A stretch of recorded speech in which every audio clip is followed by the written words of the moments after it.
Hello friends, जैसा कि आप सबको पता है हम हिंदी व्याकरण को एक एक चैप्टर करके कंप्लीट कर रहे हैं। तो आज हम इसमें समास के टॉपिक को पढ़ेंगे। तो आइए देखते हैं समास किसे कहते हैं। समास जब दो या दो से अधिक शब्दों जो बने शब्द होते हैं ना, उनको समास कहते हैं। तो जब दो या दो से अधिक शब्द मिलकर एक नया शब्द बनाने का काम करते हैं, इस जो प्रक्रिया होती है इसी को समास कहते हैं। जैसे हिमालय प्लस पुत्र, हिमालय पुत्र, इसका अर्थ हो गया हिमालय का पुत्र। भाई प्लस बहन, भाई बहन, भाई और बहन, ये किसका जो द्वंद्व समास होता है उसका उदाहरण हो गया, भाई और बहन। ठीक है, अब देखते हैं परस्पर संबंध रखने वाले दो या दो से अधिक शब्दों के मेल से निर्मित नए सार्थक शब्द बनाने की क्रिया को समास कहते हैं। समस्त पद, समास की रचना में दो पद होते हैं। प्रथम पद पूर्व पद तथा द्वितीय पद उत्तर पद कहते हैं। द्वितीय पद को उत्तर पद कहते हैं। इन दोनों पदों से निर्मित नया शब्द समस्त पद कहते हैं। जो पहला पद होता है उसको पूर्व पद कहते हैं, जो दूसरा पद होता है उसको उत्तर पद बोलते हैं, और जो दोनों पदों से जो नया शब्द निर्मित होता है ना उसको समस्त पद बोलते हैं। जैसे उत्तर पद प्लस पूर्व पद प्लस उत्तर पद बराबर हो गया समस्त पद के। और जब हम इसका जो मीनिंग होता है, जो अर्थ होता है, उसको बोलते हैं समास विग्रह। ठीक है, जैसे माखन प्लस चोर, माखन चोर, माखन को चुराने वाला। यथा शक्ति, यथा प्लस शक्ति, यथा प्लस शक्ति, यथा शक्ति, शक्ति के अनुसार। अब देखिए समास के कितने 6 भेद होते हैं। समास के 6 भेद होते हैं। तत्पुरुष समास, द्विगु समास, कर्मधारय समास, अव्ययीभाव समास, द्वंद्व समास और बहुब्रीहि समास। द्विगु समास, जिस समास में संख्यावाचक जो संख्याएं आ जाती हैं, जैसे चौराहा या फिर त्रिनेत्र, ऐसे जो जिसमें स्टार्टिंग में जो संख्या आ जाती है ना उनको बोलते हैं ये द्विगु समास। इस देखिए जहाँ समस्त पद के पूर्व पद में संख्यावाचक विशेषण होता है वह द्विगु समास होता है। जैसे चौराहा। आसान भाषा में जिस समास के आगे संख्या हो वह द्विगु समास होगा। जैसे छमाही, 6 महीनों में होने वाली, साप्ताहिक, 100 वर्षों का योग, त्रिनेत्र, 3 आंखें, नवग्रह, 9 ग्रहों का समूह, त्रिलोक, 3 लोकों का समूह, नवरत्न, 9 रत्नों का समूह, चौमासा, 4 मासों का समाहार। आगे है कर्मधारय समास। जिस समास में पहला पद विशेषण और दूसरा पद विशेष्य होता है उसे कर्मधारय समास कहते हैं। इसमें पहला पद विशेषण होता है और दूसरा पद विशेष्य होता है। मतलब पहला पद विशेषता बताता है दूसरे पद की। ठीक है, तो परमानंद, परम है जो आनंद, परम है जो आनंद। अंधा है जो कूप, अंधकूप, अंधा है जो कूप। गोबर गणेश, गोबर से बना गणेश। श्वेतांबर, श्वेत है जो अंबर। पीतांबर, पीत है जो अंबर। महाराज, महान है जो राज। महाविद्यालय, महान है जो विद्यालय। नीलकंठ, नीला है जो कंठ। नीलकमल, नीला है जो कमल। महादेव, महान है जो देव। प्राण प्रिय, प्राण के समान प्रिय। चरण कमल, कमल के जैसे चरण। तो यहाँ चरणों की तुलना की गई है कमल से। ठीक है, अब जो पैर हैं वो कमल के फूल तो नहीं हो सकते, लेकिन इसमें बोला है कि भाई उसके पैर हैं ना वो फूल के जैसे कोमल हैं। ठीक है, तो इसमें तुलना की गई है चरण की कमल से। कमल नयन, कमल के समान नयन। चंद्रमुखी, चंद्र के समान मुख। विद्याधन, विद्यारूपी धन। नोट जहाँ उपमेय और उपमान में संबंध हो या जिसमें आसान भाषा में जिसमें तुलना की जाए, किसी से तुलना का पता चले। जैसे इसमें बोला है चंद्र के समान मुख, चंद्र के समान मुख वाला। ठीक है। कमल के समान नयन, जिसके कमल के जैसे नयन हो या आंखें हो, ऐसे। प्राण प्रिय, मतलब जो कि हमें प्राणों से भी प्रिय है।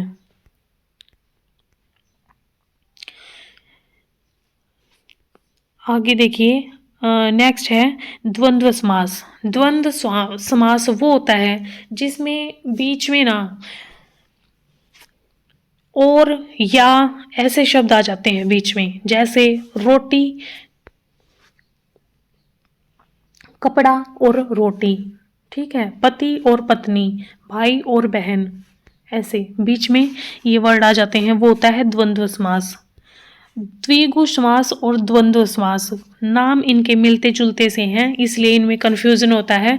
तो द्विगु समास वो होता है जिसमें जो संख्या, जो प्रथम पद होता है ना, वो संख्यावाचक होता है, वो होता है द्विगु समास। और द्वंद्व समास वह होता है जिसमें पहला भी और दूसरा भी दोनों पद प्रधान होते हैं। जैसे माता और पिता, माता भी अपने आप में पूर्ण शब्द है और पिता भी, तो माता और पिता दोनों इसमें प्रधान हैं। जब दोनों का विग्रह करें तो उसमें और या आदि बीच में आ जाते हैं। आसान भाषा में जिस समास में ये जो चिह्न है, माइनस का जो चिह्न है, इस चिह्न के बीच में ये जो चिह्न होता है ना, ये जिस भी उस समास के बीच में होता है वो द्वंद्व समास होता है। जैसे राधा कृष्ण, राधा और कृष्ण। नर नारी, नर और नारी। हार जीत, हार या जीत। दूध दही, दूध और दही। आगे है बहुब्रीहि समास। बहुब्रीहि समास वो समास होता है जिसमें ना तो पहला पद प्रधान होता है और ना ही दूसरा पद प्रधान होता है। ये दोनों मिलके ना किसी तीसरे को प्रधान बना देते हैं। ठीक है। तो देखिए, जिसमें पहला व दूसरा पद किसी तीसरे पद की ओर संकेत करते हैं, अर्थात दो पद मिलकर किसी तीसरे को प्रधान बना देते हैं, उसको बोलते हैं बहुब्रीहि समास। कर्मधारय समास और बहुब्रीहि समास में भी जो कंफ्यूजन होता है, कर्मधारय समास जिसमें तुलना की जाती है ना, उसको बोलते हैं कर्मधारय समास। और बहुब्रीहि समास में दो जो शब्द, जो दो व्यक्ति मिलकर किसी तीसरे को प्रधान बना देते हैं। इसमें ना ही तो पहला पद प्रधान होता है, ना ही दूसरा पद प्रधान होता है, दोनों पद मिलकर किसी तीसरे को प्रधान बना देते हैं। जैसे कि त्रिलोचन, लोचन, तीन नेत्रों वाला, तो इसमें शिव जी जो भगवान हैं उनकी बात हो रही है। दशानन, 10 मुख वाला, या दशानन अगर हम इसको ऐसे बोलते ना, 10 मुख हैं जिसके, तो 10 मुख हैं जिसके, तो 10 मुख वाला तो रावण हो गया, और 10 मुख हैं जिसके जैसे तुलना की जाए तो कर्मधारय समास हो जाएगा यहाँ पे। गजानन, हाथी के समान मुख, जिसका हाथी के समान मुख है वो है गणेश। कमल नयन, कमल के समान नयन किसके हैं? राम जी के हैं। ठीक है। तिरंगा, 3 रंगों वाला जो भारतीय झंडा है वो हो गया तिरंगा। अव्ययी भाव समास, जिस समास में पहला पद अव्यय होता है उसे अव्ययी भाव समास कहते हैं। अव्यय के उदाहरण हैं जिन शब्दों में आ, बे, भर, नी, वे, यथा, प्रति, बे, आ, ये आदि आ जाते हैं ना, उसमें अव्ययी भाव समास होता है। जैसे आजीवन, जीवन भर। बेअसर, असर के बिना। भर पेट, पेट भर के, यथाशक्ति, शक्ति के अनुसार, यथामति, मति के अनुसार, बेफायदा, फायदे के बिना, बेवफा, बेपनाह, बिना वफा के और बिना परवाह के। जिसको कोई बेपनाह मोहब्बत, जिसका जैसे बेपनाह, जिसकी कोई सीमा ना हो। ठीक है। किसी भी शब्द को दोहराने से अव्ययी भाव समास बनता है। जैसे एक ही शब्द अगर बार बार रिपीट होता है ना, तो उसमें भी अव्ययी भाव समास होता है। जैसे रातों रात, हाथों हाथ, फटाफट, इसमें अव्ययी भाव समास होता है। फिर आगे है तत्पुरुष समास। तत्पुरुष समास जो होता है ना, जिस समास में समस्त पद में उत्तर पद को प्रधानता प्राप्त होती है। जो तत्पुरुष समास होता है ना, उसमें जो दूसरा पद होता है उसको प्रधान बनाया जाता है तथा पूर्व पद गौण होता है। इसमें जो पूर्व पद है वो गौण होता है और जो दूसरा पद है उसको प्रधानता दी जाती है, उसे तत्पुरुष समास कहते हैं। तत्पुरुष समास के 6 प्रकार हैं। मेरे पास तो मेरा फोन भी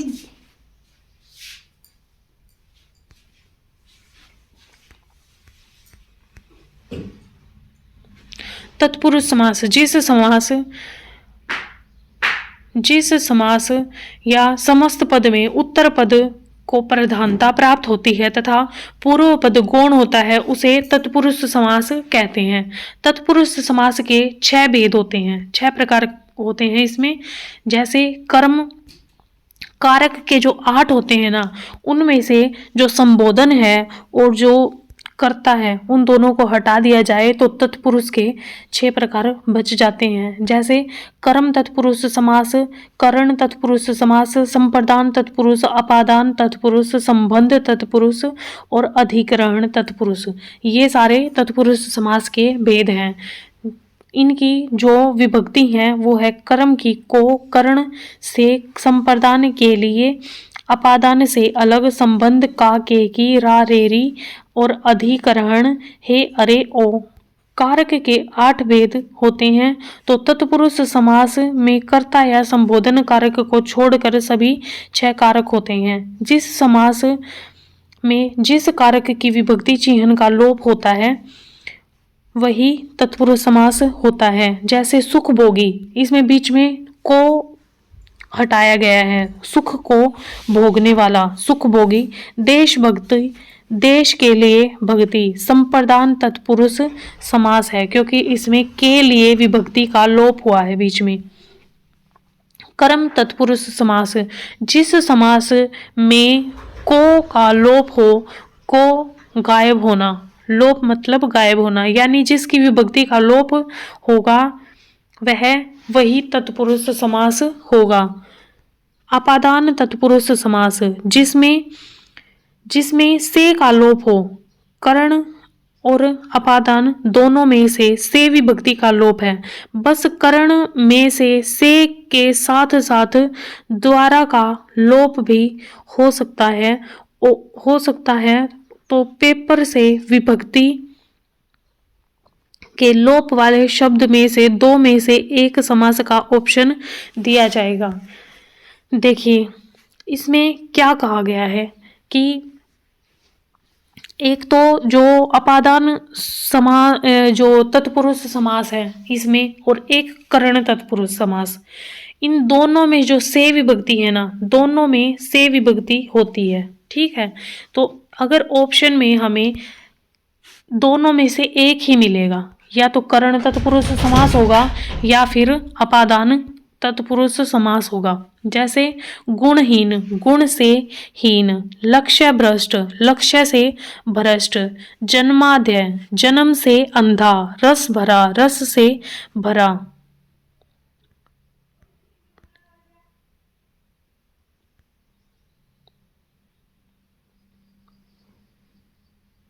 ठीक है। और अब देखिए 2 नंबर है करण तत्पुरुष समास। जो कर्ण तत्पुरुष समास होता है ना, इसमें भी से भक्ति होती, से जो विभक्ति होती है वो होती है गुण युक्त, गुण से युक्त, रोग मुक्त, रोग से मुक्त, हस्त लिखित, हाथ से लिखित, तुलसी कृत, तुलसी द्वारा कृत, पाप युक्त, पाप से युक्त, रेखांकित, रेखा से अंकित। जो तीसरा है संप्रदान तत्पुरुष समास, जिस समास में के लिए का लोप होता है, जैसे प्रयोगशाला, प्रयोग के लिए शाला, देशभक्ति, देश के लिए भक्ति, हवन सामग्री, हवन के लिए सामग्री, रसोई घर, रसोई के लिए घर, हथकड़ी, हाथ के लिए घड़ी, ये सारे संप्रदान जिसमें के लिए विभक्ति का लोप होता है उसमें संप्रदान तत्पुरुष समास होता है। आगे देखिए संबंध तत्पुरुष समास, जिसमें का के की जो विभक्ति होती है इनका लोप होता है, जैसे सिर दर्द, सिर का दर्द, राजपुत्र, राजा का पुत्र, राजसभा, राजा की सभा, मृग नयनी, मृग के समान नयन। अधिकरण तत्पुरुष समास, जिसमें में या पर का लोप हो, जैसे घुड़सवार, घोड़े पर सवार, देशागमन, देश में आगमन, कानाफूसी, कानों में फुसफुसाहट, जग बीती, जग पर बीती, ग्रामवास, ग्राम में वास, गृह प्रवेश, गृह में प्रवेश।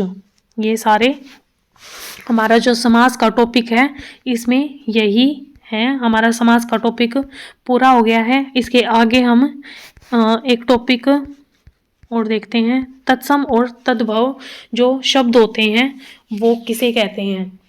देखिए जो संस्कृत भाषा के जो शब्द होते हैं ना उनको बोलते हैं तत्सम शब्द, और जो हिंदी भाषा के जो शब्द होते हैं उनको बोलते हैं तद्भव शब्द। ठीक है,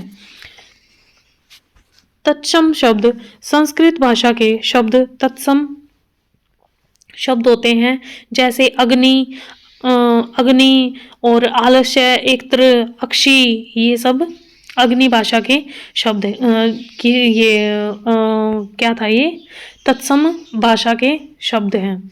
ठीक है, संस्कृत भाषा के शब्दों को तत्सम शब्द कहते हैं, और जो तद्भव होते हैं वो हिंदी भाषा के शब्दों को तद्भव शब्द कहा जाता है। तद्भव होता है जैसे आग हो गया, आंख हो गया, आलस हो गया, इकट्ठा हो गया, ये सब हो गए। विदेशज होते हैं जैसे अंग्रेजी हो गया या फिर उर्दू हो गया, ये सभी जो शब्द होते हैं विदेशी शब्द होते हैं। विदेशज, विदेशी भाषा के शब्दों को विदेशज शब्द बोलते हैं, जैसे बेवफा, डांस, तशरीफ, स्कूल, स्टूडेंट। और देशज शब्द जैसे हर एक जो राज्य होता है उसके अपने अलग जो भाषा होती है उसके हिसाब से उनकी अलग ही वर्डिंग होती है। जैसे हरियाणवी शब्द हैं, और जैसे यूपी में ब्रिज और बिहार में जो बिहारी शब्द हैं उनको देशज शब्द कहते हैं। जैसे स्टेशन को कई जगह टेशन बोलते हैं, जो देशी भाषा होती है उसमें टेशन बोलते हैं, और जो स्कूल है उसको स्कूल बोलते हैं। बेबे, बहन को बेबे बोलते हैं।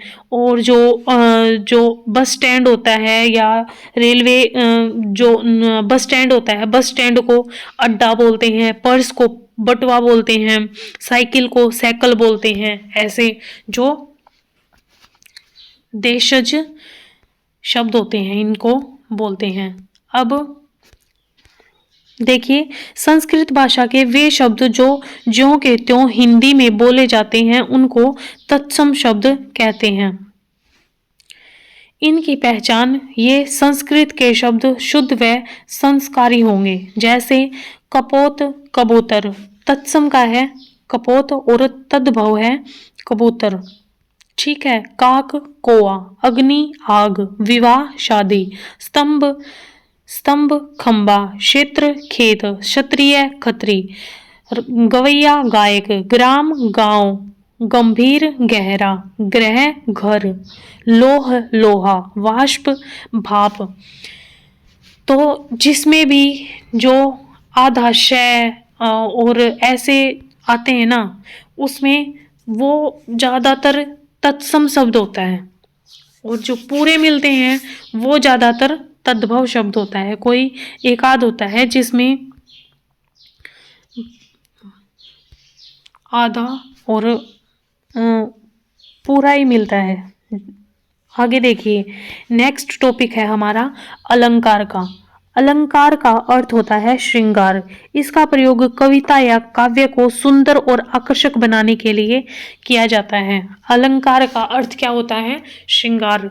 जैसे श्रृंगार करके, जैसे स्त्रियां श्रृंगार करती हैं ना, ऐसे ही कवि भी जो कविता होती हैं या काव्य जो लिखते हैं उनको आकर्षक बनाने के लिए अलंकार का प्रयोग करते हैं। ठीक है। अलंकार दो प्रकार के होते हैं, एक तो शब्दालंकार और एक होता है अर्थालंकार। शब्दालंकार वो अलंकार होते हैं जहाँ शब्दों से काव्य में सुंदरता बनती है, जहाँ मतलब जो शब्द बोले जाते हैं ना, या जो शब्द वो काव्य या कविता में जिन शब्दों का संग्रह करते हैं, उन शब्दों से ही जो कविता या काव्य होता है वो सुंदर लगने लग जाता है, तो उनको बोलते हैं शब्दालंकार। जैसे अनुप्रास अलंकार और श्लेष और यमक, ये तीनों शब्दालंकार के उदाहरण हैं।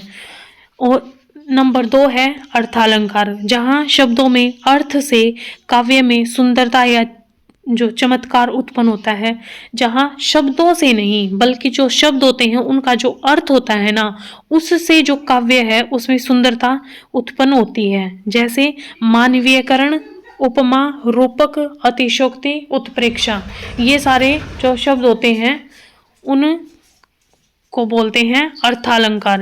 अनुप्रास अलंकार, जहाँ वर्णों की 2 या 2 से अधिक बार आवर्ती हो, जैसे रघुपति राघव राजा राम। यहाँ पर जो रै है इसकी 4 बार आवर्ती हुई है। हर एक जो शब्द है उसमें जो रै, ये जो वर्ण है ये बार बार इसकी आवर्ती हुई है। ठीक है। तो यहाँ पर जहाँ पर वर्णों की आवर्ती बार बार होती है उसको बोलते हैं अनुप्रास अलंकार। अब देखिए, रघुपति का पहला अक्षर रै है और उसके राघव बाद राघव में भी पहला अक्षर रै है, तो इसमें अनुप्रास अलंकार आ जाएगा। अनुप्रास अलंकार कौन सा अलंकार होता है? जिसमें किसी भी वर्ण की बार बार आवर्ती होती है उसको अनुप्रास अलंकार बोलते हैं। जैसे चारु चंद्र की चंचल किरणें खेल रही थी जल थल में। ठीक है। तो चारु चंद्र की चंचल किरणें, यहाँ पर जो च है इसकी बार बार आवर्ती हुई है, तो इसमें भी अनुप्रास अलंकार हो गया। संसार की समर सतली में धीरता करो, स की 2 बार आवर्ती हुई है, तो इसमें भी अनुप्रास अलंकार है। नेक्स्ट है यमक अलंकार। जो शब्द अलंकार थे उसके 3 उदाहरण थे, एक था अनुप्रास, एक था श्लेष और एक था यमक। अब हम देखते हैं यमक अलंकार, जहां एक ही शब्द का एक से अधिक बार आना परंतु उसका अर्थ अलग अलग हो। ठीक है।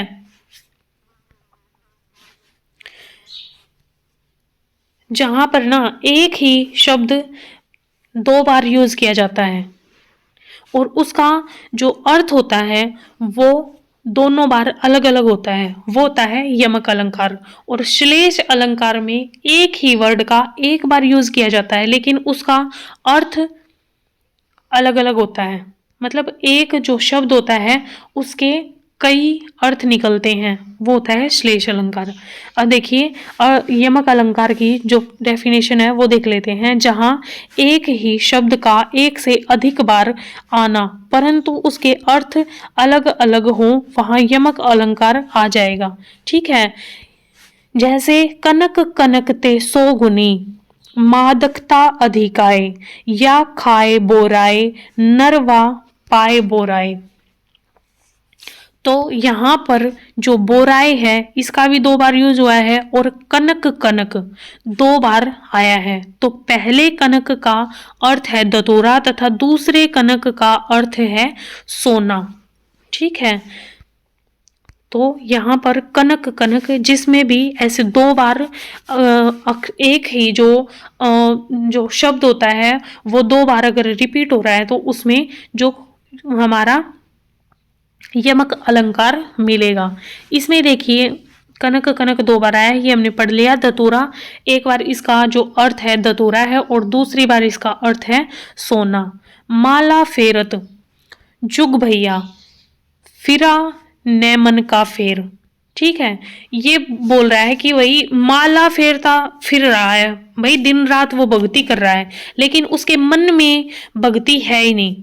मन में जो मोह माया है वो उससे छूट नहीं रही है। तो माला फेरने का, तो कर का मन का, डारी ते मन का फेर, मन का मोती, मन का हृदय का। यहाँ मन का मतलब मोती है और मन का मतलब है हृदय का। 3 बेर खाती थी, वह 3 बेर खाती थी। 3 बेर मतलब 3 बार और 3 बेर मतलब 3 बेर। एक बार इसमें बोला गया है कि वो 3 बेर खाती थी और 3 बार मतलब कि दिन में 3 बार वो खाती है और 3 ही बेर खाती है। जैसे कि ऐसे लगा लो कि कोई बंदा है वो 3 रोटी खाता है और दिन में 3 बार खाता है। ठीक है, तो उसमें भी जो यमक अलंकार है वो हमारा हो जाएगा। काली घटा का घमंड घटा। काली घटा, एक बार तो जो बादल होते हैं, घटा का मतलब यहाँ पर बादल से लिया गया है। ठीक है, और दूसरी बार घटा का मतलब है कम हो गया, जो घमंड है वो कम हो गया। काली घटा का घमंड घटा, पहली घटा काली घटा का नाम है और दूसरी घटा कम होना, मतलब उसका घमंड कम हुआ। ठीक है, अब तीसरा है पुनरुक्ति प्रकाश अलंकार। जहां कोई शब्द बार बार और एक साथ आए और उनके अर्थ भी एक ही हों, जैसे ढूंढता ढूंढता खुद खो गया, राम राम जपते रहो जब लग घट में प्रवाह,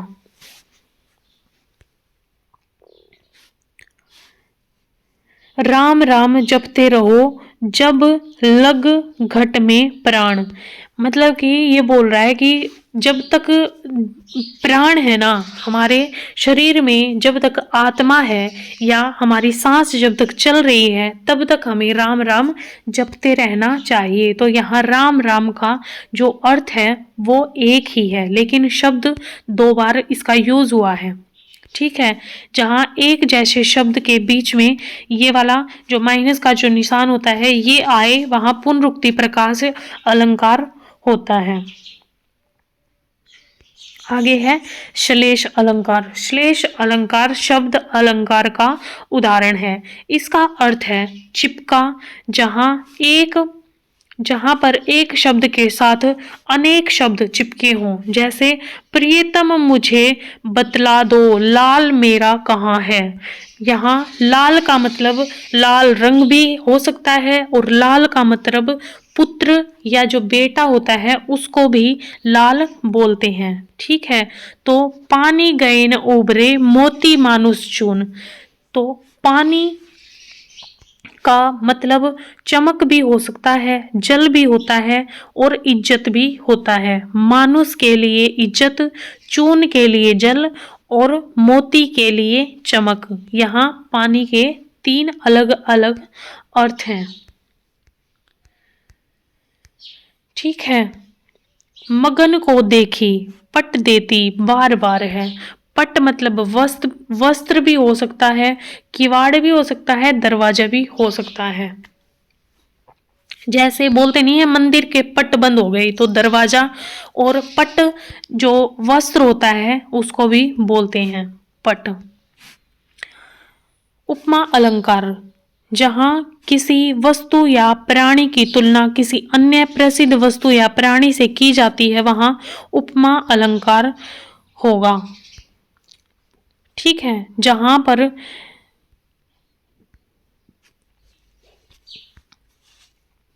जहां पर किसी वस्तु या प्राणी की तुलना किसी प्रसिद्ध व्यक्ति या वस्तु से की जाए ना, वहां पर जैसे बोल देते हैं कि भाई देखा बड़ा तू अंबानी, ठीक है, ऐसे बोल देते हैं। तो जो क्योंकि वो अमीर हैं, उनसे तुलना करने के लिए हम ऐसे किसी को बोल देते हैं, तो उसमें उपमा अलंकार होता है। जैसे भावना का मुख चंद्रमा के समान सुंदर है, भाई उसका मुख चंद्रमा के समान सुंदर है, भाई चंद्रमा सबसे सुंदर है, ठीक है। तो अब भावना का जो मुख है ना, उसकी जो तुलना की गई है वो चंद्रमा से की गई है कि भाई भावना इतनी सुंदर है कि चांद भी फीका पड़ रहा है उसके सामने। उपमा के 4 अंग हैं। उपमेय, उपमान। उपमेय जिस वस्तु या व्यक्ति की तुलना की जाती है, जैसे यहाँ भावना की तुलना की गई थी, और जिस जो उपमान होता है जैसे चंद्रमा से की गई थी, तो उपमान उपमेय था भावना और उपमान हो गया चंद्रमा। जिस प्रसिद्ध वस्तु या व्यक्ति की तुलना की जाती है वो उसको उपमान कहते हैं, ठीक है। साधारण धर्म जिस रूप गुण की तुलना की जाती है वो दोनों उपमेय उपमान में समान हैं। वाचक शब्द जिस विशेष शब्द से समानता का पता चले या पहचान, जिसमें सा, से, सी, जो, सम ये सब वर्ड आ जाएं, उसमें उपमा अलंकार होता है। आगे उपमा के उदाहरण। हाय फूल सी कोमल बच्ची, हुई राख की थी ढेरी। तो यहाँ जो फूल की जो बच्ची है, जो बच्ची है, उसकी कोमलता की जो तुलना की गई है वो फूल से की गई है, और फिर उसकी तुलना राख से की गई है कि भाई वो इतनी कोमल थी लेकिन अब वो राख की ढेर के जैसी हो गई है। मखमल के झूल पड़े हाथी सा टीला, ठीक है। आगे है रूपक अलंकार, जहां उपमान या उपमेय के भेद को समाप्त कर दिया जाए वहां रूपक अलंकार होता है। जब किसी वस्तु को कुछ और मान लिया जाए, जहां किसी वस्तु को कुछ और ही मान लिया जाए ना, वहां रूपक अलंकार होता है। और इसकी पहचान जो इसका जो प्रयोग जहां होगा ना, वहां रूपक अलंकार होगा। बस ये जो माइनस का जो निशान है, इसका जो प्रयोग होगा वहां पर रूपक अलंकार होगा। ये जो होता है ना, ये जो एक जैसे शब्द थे, जैसे कि कनक कनक, कौन सा अलंकार था? यमक अलंकार, ठीक है। यमक अलंकार में ये दोनों थे। और उसके बाद में जो ये मानवीयकरण जो अलंकार था, उसमें भी हमारे ये वाले अलंकार थे, ये वाला जो निशान था, ठीक है। अब इसमें देखिए चरण कमल, यानी कि कमल के समान चरण है उसके, ढूंढता ढूंढता, पुनरुक्ति प्रकाश अलंकार हो गए। तो ये रूपक अलंकार के उदाहरण हो गए। चरण कमल बंदो हरिराई, मैया मैं तो चांद खिलौना ले हूं। मतलब वो बोल रहा है कि मुझे ना जो चांद है उसको उसने खिलौना मान लिया है।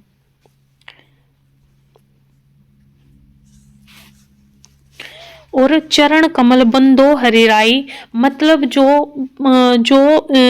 जैसे गुरु और ये होते हैं ना, इनके चरणों में ही भगवान होते हैं। हरि जो होते हैं वो जो अगर हम और मैया मैं तो चांद खिलौना ले हूं, जिसमें चांद को खिलौना मान लिया गया है। इसमें बच्चा बोल रहा है कि मैं तो चांद ही लूंगा खेलने के लिए, ठीक है। अगला है उत्प्रेक्षा अलंकार। इसका अर्थ है संभावना या कल्पना। जहां उपमेय में उपमान की कल्पना की जाए, उपमेय जिसकी तुलना की जाती है और उपमान जिससे तुलना की जाती है, ठीक है। की कल्पना की जाए वहाँ उत्प्रेक्षा अलंकार होता है। और इसकी जो पहचान होती है वो होती है मानो, मनु, जानो, जनू, ये सब इसकी पहचान होती है। मुख मानो चंद्र सा, मानो हवा के वेग से सोता हुआ सागर जागा। ठीक है, तो ये जो मानो, जानो, ये सब जो वर्ड आएंगे ना, उनमें उत्प्रेक्षा अलंकार होता है। और जो उपमा अलंकार है उसमें जो, सो, ये सब आते हैं। अतिशयोक्ति, अतिशयोक्ति इसमें ना बात को बहुत बढ़ा चढ़ाकर कहा जाता है। जहाँ किसी वस्तु या व्यक्ति का वर्णन बढ़ा चढ़ाकर किया जाता है उसको अतिशयोक्ति अलंकार कहते हैं। जैसे हनुमान की पूंछ में लग न पाई आग, लंका सगरी जल गई, गए निशिचर भाग। यहाँ हनुमान की पूंछ में आग लगने से पहले लंका जल जाने का वर्णन किया गया है, तो अतिशयोक्ति अलंकार है, क्योंकि उसकी पूंछ में आग लगाई थी तभी उसने लंका को जलाया था। ठीक है, यहाँ देख लो साकेत नगरी, यही स्वर्ग से मिलने गगन को जा रही। मतलब कि इसमें ये बोल रहा है कि जो नगर है ना, पूरा जो गांव है ना, वो स्वर्ग में मिलने जा रहे हैं। तो यहाँ साकेत नगरी में भवनों की ऊंचाई को बढ़ा चढ़ाकर बताया गया है कि भाई भवन इतने ऊंचे उठ गए हैं कि ऐसे लग रहा है कि जैसे वो भगवान से मिलने स्वर्ग में पहुंचने वाले हैं। मानवीयकरण अलंकार, जहाँ प्रकृति को मानव के रूप में प्रस्तुत या प्रकट किया जाए, जैसे फूल हंसे कलियां मुस्कुराएं, फूल हंसे कलियां मुस्कुराएं। तो भाई इसमें मानवीयकरण जो अलंकार है, प्रकृति के बारे में इसमें कुछ प्रस्तुत किया गया है या प्रकृति से तुलना की गई है कि जैसे भाई फूल हंस रहे हैं और कलियां मुस्कुरा रही हैं, मेघ आए बड़े बन-ठन के और सवर के। अब जो बादल हैं वो बन-ठन के थोड़े आएंगे, इसमें ऐसे ही प्रकृति के बारे में मानव के रूप से प्रस्तुत किया गया है। ठीक है, तो ये हमारा जो अलंकार का टॉपिक है वो भी हमारा पूरा हो चुका है। तो आज के लिए इतना ही। बाकी आज हमने 3 टॉपिक कंप्लीट कर लिए हैं। इनमें अगर किसी को कोई प्रॉब्लम आए तो वो अपना जो क्वेश्चन है वो कमेंट कर सकता है। आज के लिए इतना ही। आप सभी का धन्यवाद।